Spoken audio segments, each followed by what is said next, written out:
قرآن پڑھنے کا ٹھیک ہے، قرآن پڑھنے کا بھی ثواب ہے، کوئی انکار نہیں کر سکتا قرآن کے پڑھنے کے ثواب سے، بے شک ثواب ہے، حتیٰ کہ نگاہ کرنا قرآن کی طرف یہ بھی ثواب رکھتا ہے، اور ایسا ویسا ثواب نہیں، معمولی ثواب نہیں ہے قرآن کی طرف نگاہ کرنا، بہت ثواب ہے قرآن کی طرف، قرآن کو حفظ کرنا اس کا بھی بہت ثواب ہے، اس کا بھی بہت ثواب ہے۔ آپ قرآن کے سینے میں لے کر کے کوئی انسان جائے ایمان کے ساتھ اس دنیا سے تو جہنم کی آگ اسے جلا نہیں سکتی، اس کا یہ ثواب ہے۔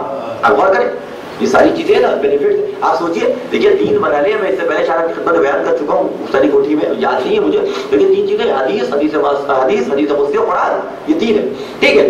حدیث وہ ہے جو نبی کی زبان سے نکلی، آپ بچوں کے لیے میں پھر سے عرض کر دوں تاکہ بات پہنچ جائے، اور ویسے بھی بزرگ بھی بہت سے لوگوں کو یاد تھوڑی ہوگا، پوچھو یاد کسی کو نہیں ہوگا، بیان 2 بار کیا ہے میں نے، ایک سلوات پڑھنے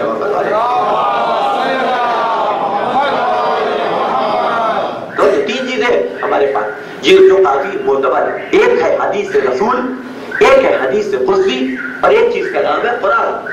قرآن بھی ہمیں رسول نے سنایا ہے کہ نہیں، حدیث بھی ہمیں رسول سے ملی، حدیث قدسی بھی ہمیں رسول سے ملی، تینوں چیزیں ہمیں ہیں نبی سے ہی ملی ہے، قرآن بھی، حدیث بھی، حدیث رسول۔ فرق کیا ہے؟ کیسے پہچانیں گے کہ ہم قرآن کون سا ہے، حدیث کون سی، حدیث قدسی کون سی ہے؟ حدیث اسے کہتا، اب تھوڑا سا آج اگر بات طویل ہو جائے تو مجھے معاف کیجیے گا،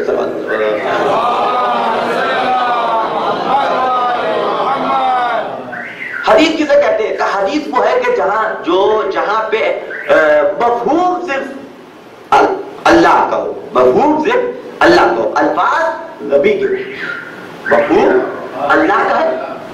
میں ایک واقعہ بیان کروں، آپ جو کچھ میں نے بیان کیا لفظ پوری لکھ کے رٹ مار کر کے جا کے سنا دیجئے، تو یہ الفاظ بھی میرے ہو گئے، مفہوم بھی میرا ہو گیا۔ آپ نے واقعہ سنا، اپنی لینگویج میں جا کے بیان کیا، اپنے انداز سے اس واقعے کو بیان کیا، تو مفہوم میرا ہے، توجہ فرمایا، مفہوم مطلب میرا، لیکن الفاظ آپ کے، حدیث کی کنڈیشن سیو ہے، اس لیے کہ نبی تو بولتا ہی نہیں، مگر وہی بولتا ہے کہ جو اللہ کی جانب سے وہی آ جائے۔ تو اگر دہن سے کچھ بھی نکلا تو یا حدیث ہوگی، یا حدیث قدسی ہوگا، یا قرآن، تیسری کوئی اور چیز نہیں ہو سکتی، تیسری اور کوئی چیز یا حدیث ہوگی یا حدیث۔ تو اب نبی اگر بیان کر رہا ہے، الفاظ خدا کے نہیں ہے، الفاظ نبی کے ہیں، مفہوم خدا کا ہے، تو اسے کہا جائے گا حدیث۔ حدیث قدسی وہ ہے کہ جہاں الفاظ بھی خدا کے ہو، مفہوم بھی خدا کا ہو۔ حدیث قدسی اسے کہتے کہ جہاں جیسے حدیث قدسی ہے تو کنت کنزا مخفیا فاحببت ان اذكره فخلقت الارض، یہ حدیث قدسی ہے۔ یا حسین بن ذی وعلا بن الحسین، کہہ رہے ہیں نبی الفاظ بھی خدا کے، والا بھی خدا کا۔ اب یہ نبی کہہ رہے ہیں حسین مجھ سے ہے، میں حسین سے ہوں، یا خدا کہہ رہا ہے کہ میں حسین سے ہوں، حسین مجھ سے ہے؟ ایک تلوار پڑھ کے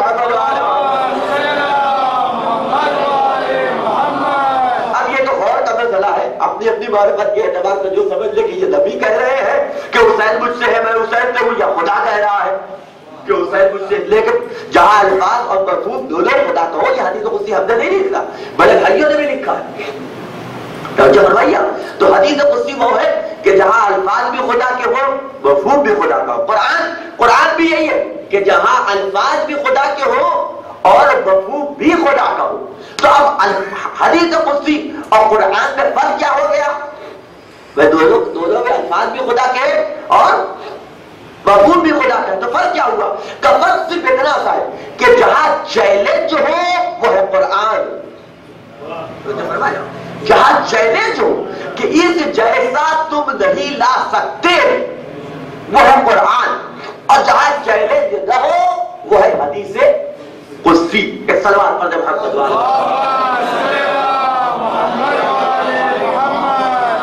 توجہ فرما رہے آپ؟ تو یہ حدیث قدسی، دیکھیے اب کہاں سے بات چلی تھی، میں کہاں تک آ گیا، میرے ذہن سے نکل گئی بات۔ ایک صلوات پڑھ دیں محمد والا۔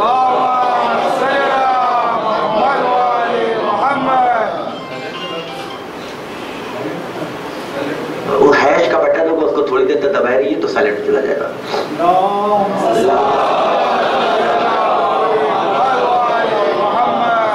فرما رہے آپ؟ تو گفتگو یہاں سے چلی تھی کہ اللہ نے جو ہے نماز کا حکم، تو قرآن کے حوالے سے میں آپ کی خدمت میں یہ عرض کر رہا تھا کہ قرآن کی یہ فضیلت ہے کیا ہے، تو آپ حدیث کو دیکھیے، آپ حدیث کے حوالے سے یہ موضوع کی حدیث ہے کہ جو 40 حدیثوں کو حفظ کر لے اسے اللہ ایک فقیہ کے عنوان سے مشہور کرتا ہے.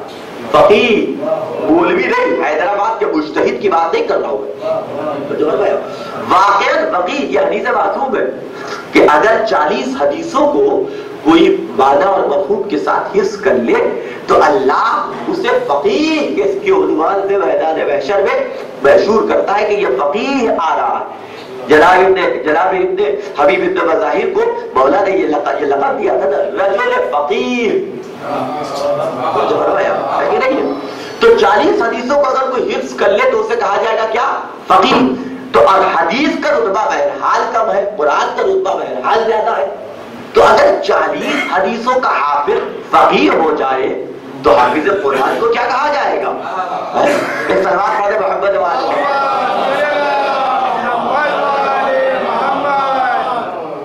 فرمایا لہذا بچوں کو چاہیے کہ قرآن یاد کروائیے، جیسے پویم یاد کرواتے ہیں آپ، جیسے اور دوسری چیزیں یاد کرواتے، پھر دوسروں کے سامنے بڑے فخر سے سناتے، بیٹا وہ سناؤ، بیٹا وہ والی پویم سناؤ.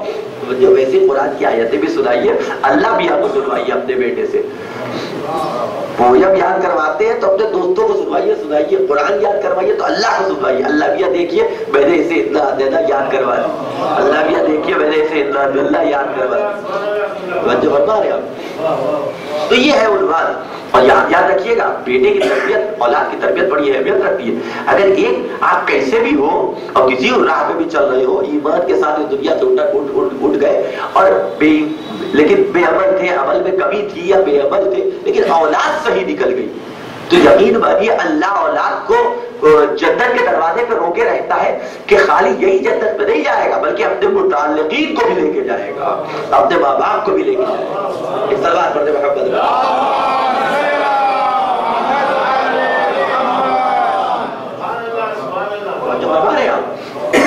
تو اب قرآن کی یہ اہمیت ہے. اب وہ قرآن کہہ رہا ہے، اسی لیے قرآن نے کہیں حفظ کرنے کی اس کے اوپر زیادہ توجہ نہیں. آپ سوچیے حفظ کرنا اتنا اہم ہے، اتنا اہم ہے کہ حفظ کوئی کر لے تو جہنم کی آگ اسے جلا نہیں سکتی.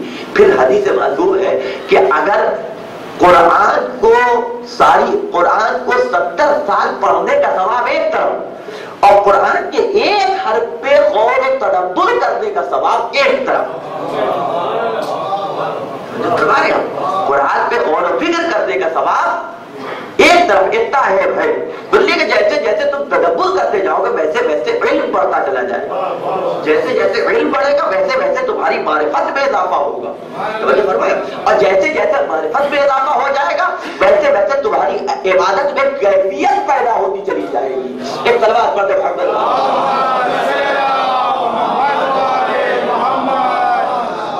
فرما رہے ہیں. تو اب میں اپنی بات کی طرف واپس آ جاؤں کہ قرآن دوسری طرف اقیم الصلاۃ نماز قائم کرو. پھر کہہ رہا روزے کا حکم، آت الزکات، زکات دو. آت الزکات، زکات دو، سب کے سب جگہ کا صیغہ آت الزکات، زکات دو. اب اسے بھی دیکھ لیجیے آپ، خدا بندے عالم زکات دینے کا حکم دے رہا ہے، زکات نکالنے کا حکم نہیں دے رہا ہے. پہلے بتا دوں یہ میں بیان کر چکا ہوں یہ بات میں، لیکن صرف اپنے نوجوانوں تک پہنچانے کے لیے اور جن لوگوں نے نہیں سنا ان تک بھی بات پہنچ جائے. تو قرآن کہہ رہے ہیں وآت الزکات، زکات دو جملے ہیں. ایک چیز ہے دینا، ایک چیز ہے نکالنا. نکالنے کے لیے عربی میں لفظ استعمال ہوتی ہے اخرجا، خرجا، جس کو باب افعال میں لے جائیے اخرجا. ٹھیک ہے. تو اگر قرآن یہ کہتا کہ وہ اخرج الزکات، زکات نکالو، تو بات اور ہوتی. لیکن قرآن نے کہا وآت الزکات، زکات دو. دینا اور ہے اور نکالنا اور ہے. اس لیے کہ جب تم زکات نکالو گے تو ضرورت مند غریب تمہاری چوکھٹ پہ آئے گا زکات لینے کے لیے. لیکن جب تم زکات دو گے تو تم جاؤ گے غریب اور مستحق کی چوکھٹ پہ زکات دینے. فرمائیے تم جاؤ گے غریب کی چوکھٹ پہ زکات دینے کے لیے. اور آپ غور کریں قرآن کا انداز اور خدا بند عالم کا اعتبار دیکھیے کہ مانگنا عیب ہے، دینا ہنر ہے. اللہ کا انتظام دیکھیے، عجیب انتظام ہے، انتظام قدرت ہے کہ مانگنا، کسی کے سامنے ہاتھ پھیلانا یہ عیب ہے. یہ گناہ تک ہے. انسان اس کے اللہ اس کی عزت کھینچ لیتا ہے کہ جو دوسرے کے سامنے اپنی ضرورتوں کو بیان کرے اور اس سے کسی سے سوال کرے کہ ہمیں اتنا دے دو اتنا دے دو. ٹھیک ہے مانگنا ہے لیکن دونوں دینا ہونا ہے. اب بتائیے جمع ہو تو کیسے جمع ہو؟ اب بتائیے ایک مسئلہ ہو گیا نا کہ مانگنا ہے, کوئی مانگے گا نہیں تو ہم دیں گے کیسے؟ اور اللہ نے دینے کو اور عطا کرنے کو ہنر قرار دیا, تو اب ان دونوں کو جمع کیسے کریں؟ کہ اسی لیے مانگنا عیب ہے تو غریب کو اپنے گھر میں روکا کہ تجھے باہر نکلنے کی ضرورت نہیں ہے, اور باہر نہ نکال کے گھر میں روک کر کے اس کی خودداری کو بچا لیا. دوسری طرف امیر کو غریب کے چوکھٹ پہ بھیجا, دروازے پہ بھیجا کہ احسان جتا کے نہ دو, ریکویسٹ کر کے عطا کرو. ایک سلوات پڑھ کے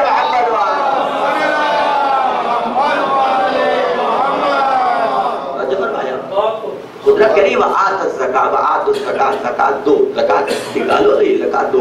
اب دیکھیے, اب میں اپنی بات کی طرف پھر واپس آ جاؤں کہ کہا گیا کہ نماز قائم کرو, اقیموا الصلاۃ نماز قائم کرو, وآتوا الزکاۃ زکات دو. تو جہاں جہاں یہ لفظ لہجہ استعمال کیا اللہ نے وہ چیز واجب ہو گئی. اگر کہہ دیا کہ اقیموا الصلاۃ نماز قائم کرو تو اس کا یہ مطلب نہیں ہے کہ موڈ آئے تو پڑھ لو, نہیں موڈ ہے تو نہ پڑھو.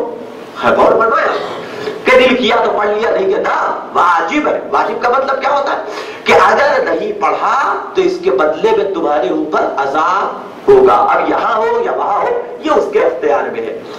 مجھے فرمایا اس کے حوالے سے کوئی گفتگو نہیں کر سکتا. زکات دو تو اب دینا ہے زکات. اگر آپ کے اوپر زکات, اچھا عجیب بات ہے, زکات دو طرح کی زکات ہوتی ہے, ایک زکات واجب اور ایک زکات مستحب. سید پہ زکات حرام ہے, آپ جانتے ہیں نا. کون سی زکات حرام ہے؟ زکات واجب حرام ہے, زکات مستحب حرام نہیں ہے. زکات واجب صرف دو ہے. کون کون سی؟ اسی طریقے صدقہ دو طرح کا ہوتا ہے, ایک صدقہ صدقہ واجب اور ایک صدقہ صدقہ مستحب.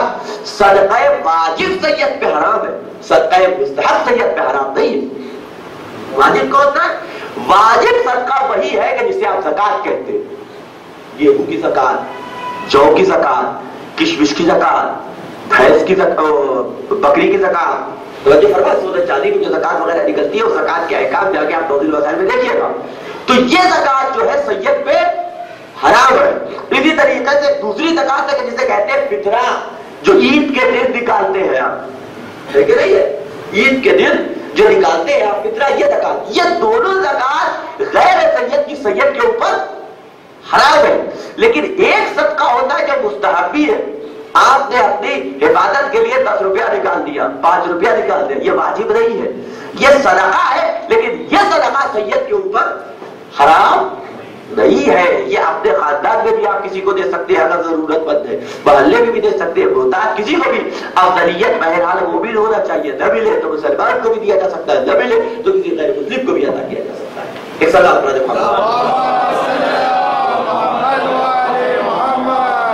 توجہ فرمایا. تو اب قدرت نے جہاں جہاں لفظ زکات جو احکام ہے, نماز ہے, روزہ ہے, حج ہے, زکات ہے, خبز ہے, سارے احکام قرآن میں اٹھا کر کے ٹیک ڈالیے. لہجہ حکم والا استعمال کیا ہے. وآت الزکاۃ زکات دو, واقیموا الصلاۃ نماز قائم کرو, وکتب علیکم الصیام تم پر روزہ واجب کیا گیا, روزہ رکھو, حج کرو, وغیرہ وغیرہ سارے احکام سب واجب کیے گئے. وہی لفظ لہجہ درود میں بھی ہے, وہی لفظ لہجہ درود میں بھی. خدا کیا کہہ رہا ہے؟ نماز پڑھو یعنی نماز پڑھنا واجب, روزہ رکھو یعنی روزہ رکھنا واجب, حج کرو یعنی حج کرنا واجب, خود نکالو خود نکالنا واجب, واجبات میں عمل کرو واجبات کا ادا کرنا واجب. وہی لفظ لہجہ یا ایھا الذین آمنوا صلوا علیہ, اے ایمان لانے والوں درود بھیجو. وہی لفظ لہجہ ہے کہ نہیں ہے؟ لیکن آپ کی خدمت میں عرض کر دوں, وہ سب کے سب واجب تھے, یہ مستحب ہے. وہ سب کے سب واجب تھے, یہ مستحب ہے. ارے عجیب بات ہو گئی نا, اتنی اہمیت کہ نماز میں نہ پڑھا جائے تو نماز دم کٹی نماز ہے, اللہ منہ میں مار دے گا, وغیرہ وغیرہ. سلام کی درود کی اتنی اہمیت کہ رسول خدا جب وہاں پہنچے معراج میں، تو معراج میں جب پہنچے تو دیکھا ایک فرشتہ ہے کہ جس کے بدن کے ہزار ہزار ہاتھ ہے، سنتے ہیں نا، ہزار ہزار ہاتھ ہے، ہر ہاتھ میں جو ہے ہزار ہزار انگلیاں ہیں، اور وہ کسی چیز کا حساب کرتا ہے۔ جناب رسول خدا نے اس سے سوال کیا تو کیا کرتا ہے؟ کہا کہ بھئی جو اللہ میاں بارش نازل کرتے ہیں، آسمان سے جو پانی برستا ہے، کہاں کتنا پانی برسا سب کا حساب میرے پاس ہے، کہ صحرا میں کتنے قطرے برسا، دریا میں کتنے قطرے گرا، جنگل میں کتنے قطرے گرا، شہر میں کتنے قطرے گرا، فلاں جگہ کتنے، یہ پورا حساب میرے پاس لکھا ہوا ہے، آپ کہیے تو پورا ہم آپ کو بایو ڈاٹا دکھا سکتے۔ رسول نے کہا، تو رسول نے کہا کوئی ایسی چیز بھی ہے کہ جس کا تو حساب نہیں کر پاتا؟ کہا ایک چیز ہے۔ کہا وہ کیا؟ کہا جب علی ابن ابی طالب اور آپ کے چاہنے والے آپ پر اور آپ کی اولاد پہ درود بھیجتے ہیں،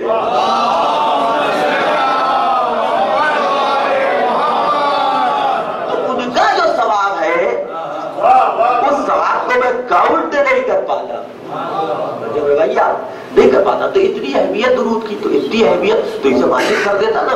درود میں دن بھر میں 100 بار پڑھنا واجب، جیسے نماز 17 رکعت واجب، سمجھے آپ، ایک مہینے کا روزہ واجب، اگر زکات ہو گئے تو زکات واجب، اسے بھی واجب کر دیتا۔ تو جب فرمائیے گا غور کیجیے میں کیا کہنا چاہتا ہوں، اسے واجب کر دینا چاہیے، لیکن اللہ نے درود کو واجب نہیں کیا۔ اس کے پیچھے فلسفہ کیا ہے؟ اس کے پیچھے فلسفہ کیا ہے؟ اس کے اندر فلسفہ ہے محبت اور مرافقت کا۔ اس جملے کا توجہ نہیں کیا غور فرمائے، اس کے پیچھے مسئلہ ہے محبت اور مرافقت کا۔ محبت کے ساتھ نماز تو پڑھی جا سکتی ہے، مرافقت کے ساتھ نماز تو پڑھی جا سکتی ہے، مرافقت کے ساتھ درود نہیں بھیجا جا سکتا۔ اللہ کو یہ تو گوارا ہوا کہ کوئی مرافقت کے ساتھ میرا سجدہ کر لے، یہ گوارا نہیں ہوا کہ کوئی منافقت کے ساتھ میرے اہل بیت پہ درود بھیجے۔ ایک صلوات پڑھے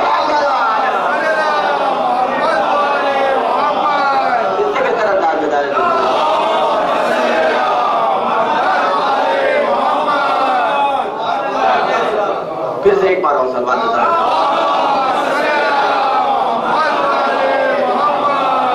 فرما رہے یہ اعتراض دیکھیے قدرت کا کہ ساری چیزیں واجب نہ ہوں، وہی جب لے سلو بھیجو درود، وسلمو درود نہیں سلام بھی بھیجو۔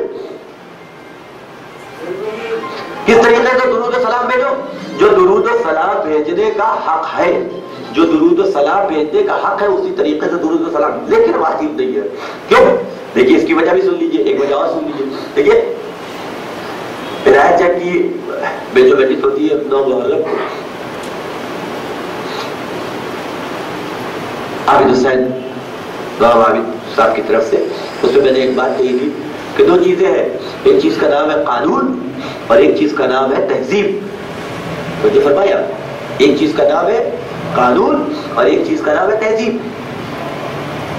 قانون الگ چیز ہے، تہذیب الگ چیز کا نام ہے۔ دونوں میں فرق اتنا سا ہے کہ قانون کے مسئلے میں انسان مجبور ہے، لیکن تہذیب کے مسئلے میں انسان مجبور نہیں ہے۔ اور کیجیے گا حضرات، یہ جملہ میرا یاد رکھیے گا، محبت و منافقت والا۔ قانون کے مسئلے میں انسان مجبور ہے، چاہتے نہ چاہتے بھیج کرنا ہی ہے، دل کرے نہ کرے، حالات گوارا کرے نہ کرے، بدن میں سکت ہو نہ ہو، نماز پڑھنا، نیند آ رہی ہو نہ آ رہی ہو، نماز پڑھنا ہے۔ اور فرمایا ضروری کام ہے چھوڑ کے نماز پڑھنا ہے، بچہ رو رہا ہے چھوڑ کر کے دوسرے کام انجام دے رہے لیکن نماز پڑھنا ہے۔ تو یہ قانون اور تہذیب میں فرق ہے۔ قانون بالکل ویسے ہی ہے، جو روزانہ مثال آپ نے کہیں سروس کر لی، صبح 10 بجے سے لے کر کے 4 بجے تک آپ کو قانونی طور کے اوپر آفس میں رہنا، قانونی طور کے اوپر۔ یعنی کیا مطلب کہ اگر نہیں گئے، اب سرکاری ہوئی تو کوئی بات ہی نہیں ہے، کوئی دوست آپ کی طرف سے سائن کر دے گا، لیکن اگر پرائیویٹ ہوئی تو 1 دن کی تنخواہ ہو گئی ہے کہ نہیں ہے؟ نہیں ہو رہا، ہماری طرف ہو رہا، آئیے وہیں پہ آپ سروس کیجیے۔